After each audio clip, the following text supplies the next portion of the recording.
সবাই কত মজা করতেছে ট্রিপে, আর আমি এসেছি গ্রামে। আরে গ্রামই তো অনেক সুন্দর রে মা। বাহ, কি সুন্দর তাজা সবজি সব। রাস্তা বন্ধ করে সবজি তোলার জায়গা হলো এটা?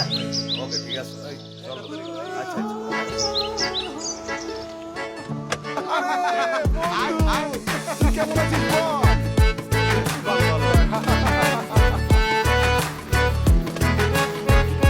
হাই বাবা, আমার ছেলে সাজ্জাদ। আরে ও তো গ্রামের মধ্যমণি, লেখাপড়া কমপ্লিট করার পর গ্রামের সাধারণ মানুষের পাশে দাঁড়ানোর জন্য শহর ছেড়ে একেবারে চলে আসে, এসে পরিবহন ব্যবসা শুরু করে। ওর সাথে আমার পথে দেখা হয়েছিল, কিন্তু আমিই চিনতে পারিনি, তাই না রে মা? যাও যাও বাবা, ফ্রেশ হয়ে নাও।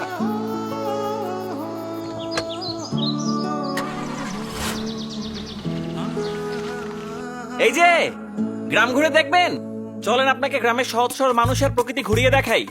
পিক আপে? আরে আসেন।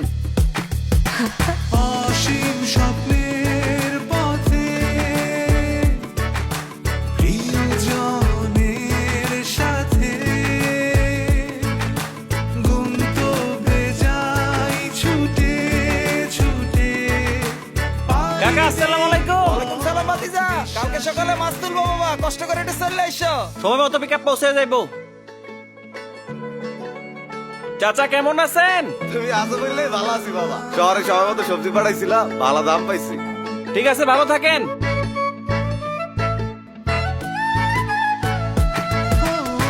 চলছে জীবনের গাড়ি প্রিয়জনের সাথে।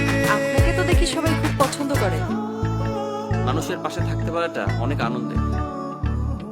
তারা আপনাকে আশ্রয়স্থল ভাবে। আমার এই চার চাকায় অনেক মানুষের আবেগ জমে গেছে। তারা আমার এই ফোটন পিকআপকে পরিবার মনে করে, আর আমি পুরো গ্রামটাকে আমার ঘর ভাবি।